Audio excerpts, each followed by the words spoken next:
SMS, Ms. Siman.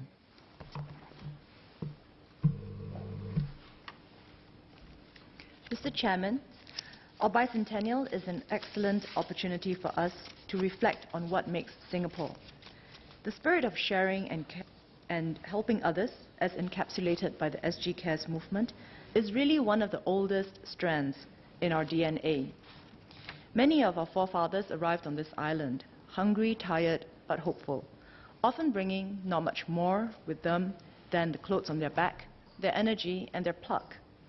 With few of their needs provided for in a fledgling port colony, they learned quickly to self-organize and support each other. Although wealthy philanthropists did emerge, much of the help that our forefathers gave to each other was modest and informal, made all the more meaningful because the givers often did not have much themselves. Over the years, we gave names to this sense of fellow feeling. We called it gotong royong, or the kampong spirit. Other strands equally old also exist in our DNA. Almost all trades and professions that our forefathers engaged in depended, directly or indirectly, on our free trading port. Livelihoods and fortunes were tied to the world's inclination to buy and sell and the laws of demand and supply. Such an environment favored the qualities of ruggedness, self-reliance, and a pragmatic focus on material well-being.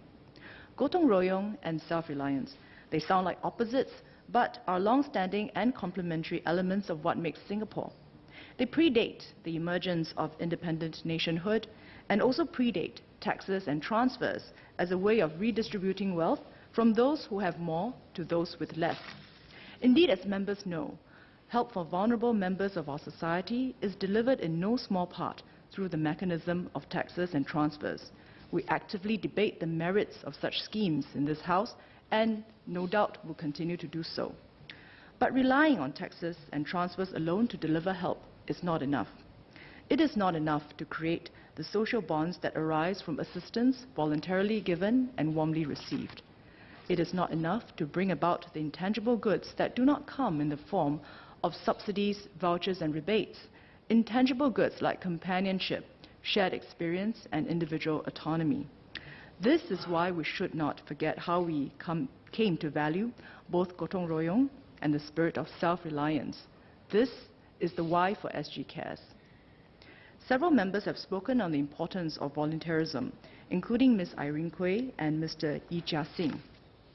My ministry's approach is to get more people involved in volunteering, to drive volunteerism within our other domain areas like arts, sports, and heritage, and to support the giving sector through capacity building and funding. Promoting corporate and senior volunteerism are two key strategies to get more people involved. Our findings have shown that volunteerism rates dip at two life stages, when youth transit from school to work and when people approach retirement. The Individual Giving Survey by the National Volunteer and Philanthropy Centre, or NVPC, in 2016 highlighted that volunteerism amongst young working adults aged 25 to 34 is at 29%, compared to 41% for youths aged 15 to 24.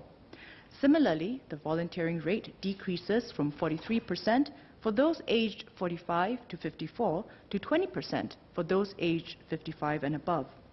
We will focus our efforts on connecting more young working adults and seniors with volunteering opportunities. We recognize that many young adults devote much of their time at work. The workplace is thus a natural touch point to reconnect with those who have volunteered as students and reach those who have yet to experience volunteering. Currently, only half of our companies are engaging in corporate social responsibility or CSR efforts. We want to encourage more to start and to help those which already do to expand their efforts and reach. We agree with Mr. Yi that it is important to ensure that CSR efforts are beneficial to both the giver and the recipient. Companies that lack the knowledge and expertise to develop meaningful initiatives can tap on informational resources available under the Company of Good program created by NVPC. Starting later this year, NVPC will serve as the first port of call for companies embarking on CSR. Companies can approach NVPC directly to be referred to volunteer opportunities that meet their interests. Businesses currently enjoy a 250% tax deduction through the Business and Institutions of a Public Character Partnerships Scheme, or BIPS, when their employees volunteer at IPCs. To encourage more corporates along their volunteering journey, we will simplify the claims process of the existing BIPS. Fixed man-hour rates can now be used in claiming tax deductions on wage expenditures incurred on CSR efforts. We will also engage companies and IPCs more proactively on BIPS through NVPC. As Singapore's largest employer, the public service will set a good example and take the lead by rallying officers to volunteer under the Public Service Cares, or PS Cares, movement. MCCY will partner the Public Service Division and support government agencies' CSR representatives to develop more varied and impactful giving opportunities. While working in MHA headquarters as a former policy officer, I was first introduced to volunteering opportunities by my home team colleagues. They encouraged me to tutor girls from troubled backgrounds living in a residential facility, and later inmates studying for the A-levels in the prison school. I will always remain grateful for these opportunities. Without these first steps, I would not have discovered my interest in groundwork, nor have gone on to seek out more volunteering opportunities in the community. Volunteering also gave me a better appreciation of the wide range of issues and challenges faced by my public sector colleagues. Within the domain of any one public sector agency, there are already good opportunities for its staff to give. With a strong PS Cares movement, these opportunities will multiply, and more good matches can be made between a wider range of needs and a wider range of skill sets and interests among givers. Not only can more public officers derive personal satisfaction from helping others, they can also gain new insights into domains of public service that they might not otherwise be exposed to. We can encourage officers to do more and engender greater impact from the ground up. Mr. Kwok Jia Chuan from the Smart Nation and Digital Government Office, for example, co-founded Conjunct Consulting in 2011. Conjunct is a non-profit social change organization born out of Jia Chuan's goal of strengthening the capabilities of the social service sector. Over the past 7 years, Jia Chuan has helped create sustainable strategies for many organizations. He also encouraged other professionals and civil servants to mentor and guide student volunteers in Conjunct projects. Conjunct has since worked with 140 non-profit partners across various sectors, while mobilizing more than 1,400 student and professional volunteers and creating over $3 million worth of social impact. I will now talk about senior volunteerism. A growing number of our seniors are educated, skilled, socially active, and keen to contribute impactfully to our society. Many of them are among the Merdeka generation, and some are even pioneers. We want to welcome more of them into the ranks of volunteers, as volunteering is one of the most rewarding ways in which to age actively. MCCY is working with community partners such as RSVP Singapore and Centre for Seniors to engage seniors at their workplaces and raise pre-retirement awareness. To begin, roadshows and lunchtime talks will be held to highlight the many ways in which seniors can volunteer. For example, Retire with a Purpose by RSVP Singapore is one program that introduces employees aged 40 and above to volunteering opportunities, equips them with the relevant skills, and plugs them into an active and like-minded community. Another platform for seniors to consider is the Mentoring Alliance, a recent ground-up initiative by 11 youth and social service organizations. The Alliance's goal is to deliver 100,000 hours of mentoring and companionship to youths who need guidance and support. This is an ambitious but not impossible goal, because I believe there are many untapped potential mentors out there, especially among older Singaporeans. Those who are prepared to offer their wisdom and life experiences can make extraordinary impact in shaping the lives of young Singaporeans. We also agree with Ms. Quay that it is important to tap on the skills and expertise of business and public sector leaders. The Centre for Non-Profit Leadership's Board Match program reaches out to professionals across industries to identify candidates who can serve non-profit organizations or NPOs in a leadership capacity. Candidates are matched to various leadership roles depending on their skills and seniority, according to the needs of the organization. Over 500 matches have been made to NPO boards and advisory councils to date. Such matching enables retiring or retired business and public leaders to contribute impactfully while NPOs benefit from their expertise. MCCY will continue to develop volunteerism in the other domain areas we oversee: the arts, heritage, and sports. In the arts, we will sustain current efforts to promote arts access to underreached communities through outreach initiatives. The We Care Arts Fund has supported over 100 social service organizations in Singapore and over 12,000 beneficiaries. Our Befrienders Arts Toolkit, created by local artists, has helped volunteers and staff at care centers befriend more effectively by introducing hands-on art activities and new conversation topics with beneficiaries. Since its rollout last year, 1,200 kits have been distributed to 11 social service organizations. Since Heritage Cares began in 2016, over 3,200 volunteers, including corporates and youth, have been engaged as befrienders or guides for various NHB programs. Our volunteers go the extra mile to make our museums and heritage institutions inclusive. Last year, for example, Heritage Cares partnered Minds and the Cerebral Palsy Alliance Singapore School to organize training sessions for volunteers and museum docents. This helps our volunteers provide quality experiences for visitors of all abilities to our museums. In sports, we seek more sporting opportunities for vulnerable and underserved communities. Since its inception in October 2012, Sport Cares has engaged over 26,000 individuals through various sports programs, empowering many of them in the process. Sport Cares will also develop Communities of Care, an initiative aimed at addressing the needs of vulnerable and underserved groups, such as youths at risk and isolated seniors. This initiative marks Sport Care's shift in focus toward network building and scaling up. Communities of Care will bring together family service centers, social service organizations, and key sports partners within the same neighborhood to help identify and reach out to beneficiaries in a more targeted way. Communities of Care will commence in Bedok and Jurong later this year. For example, Sport SG will partner Glyph, a social service organization, to organize weekly Sport Cares swimming sessions for children from lower income families to build up their resilience and confidence. More details will be shared in due course.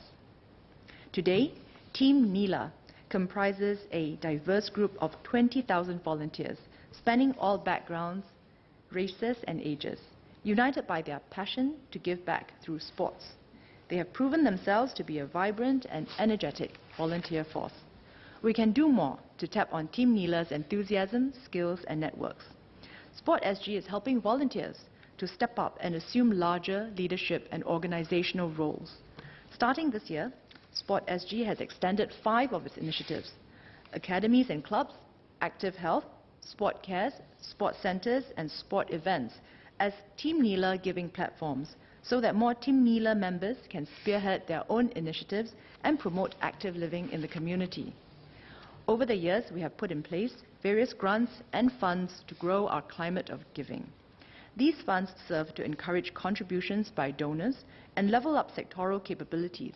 In addition, these matching funds are tailored to meet each sector's specific needs and challenges and promote shared ownership by deepening partnerships within the community. For example, the Cultural Matching Fund seeks to promote cultural philanthropy. We also have the One Team Singapore Fund in support of Team Singapore athletes. Minister Heng earlier also announced that a $200 million bicentennial community fund will be introduced this year. The fund is meant to encourage a spirit of giving in our bicentennial year.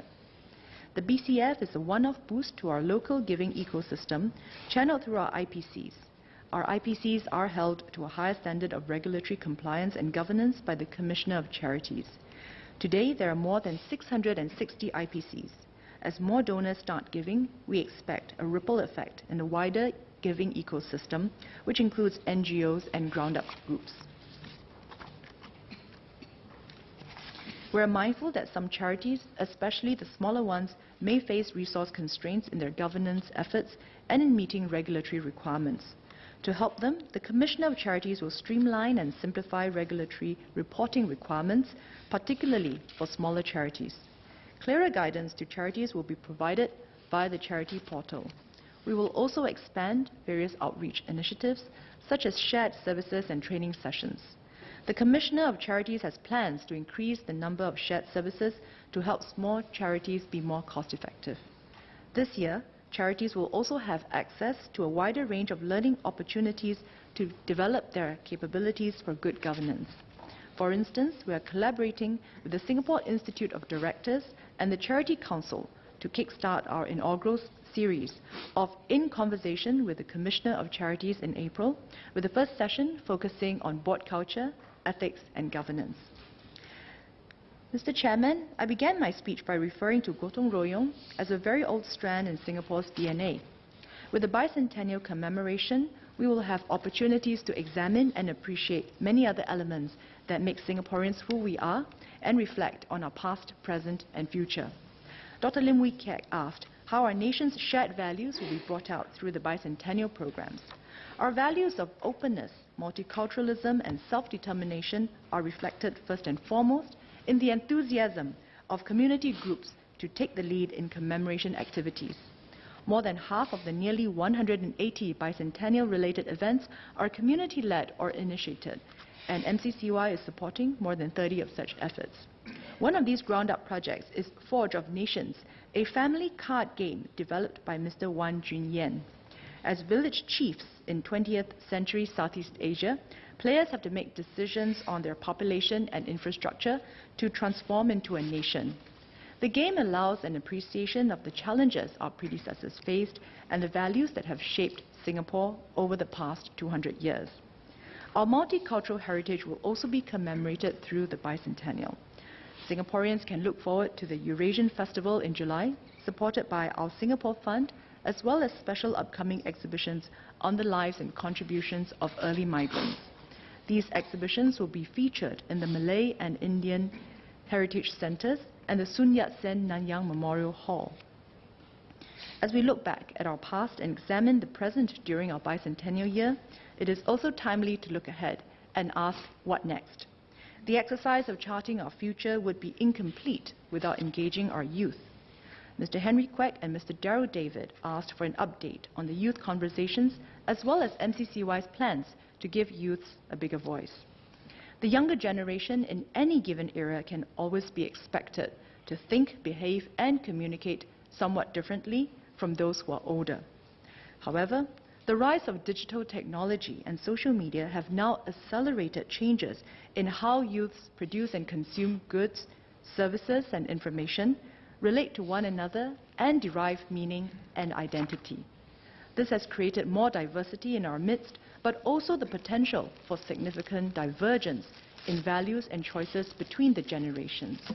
We need to understand these shifts in the youth sector well and to respond to them meaningfully. Since the launch of Youth Conversations, we have reached out to 8,000 youths through online and face-to-face sessions. They spoke candidly and eloquently on their aspirations and hopes. Many care deeply about their relationships with their parents and families and want to make them proud and happy. They also care about achieving personal success on their own terms in the eyes of their peers and society at large, and wonder whether they can do so all at the same time. They sometimes worry about whether there are gaps between what they love to do and what others want for them.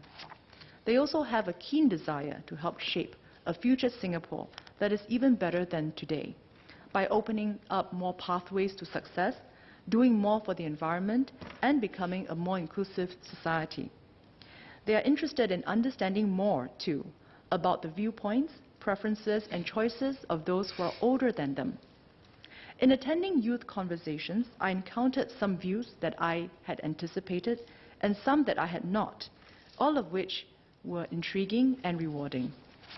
More insights from youth conversations will be available in an interim report to be released later this month. The youth conversations have given us a good sense of youth's aspirations, needs, and interests. We know the youths want to move these conversations into action. To do so, we will support the creation of the SG Youth Action Plan to give them a clear say in the Singapore they want to build. I will be co-leading a panel comprising youth leaders from various sectors and organizations to develop this action plan. The panel will work closely with government agencies and the National Youth Council to engage youths from all walks of life and other stakeholders. The action plan will articulate our youth vision for Singapore in 2025 and identify priority areas.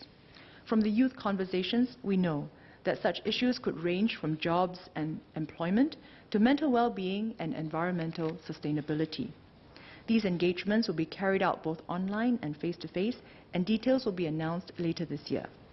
The panel will also identify opportunities for youth to provide recommendations on policies and create partnership projects with the government, communities, non-profits and businesses to spearhead the change they hope to see. Seeds of change are being planted even now.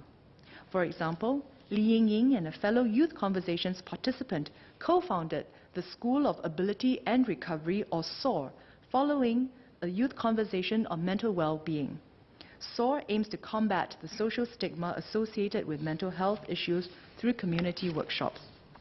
Other youths from the same youth conversation have also stepped up, with some forming a panel of resource persons for the Health Promotion Board, or HPB. They have provided feedback for HPB's programs and collaterals, shared insights into mental health-related issues among the young, and raised awareness of HPB's initiatives in their own networks. Within the action plan, youths can also get involved in the transformation of the youth belt.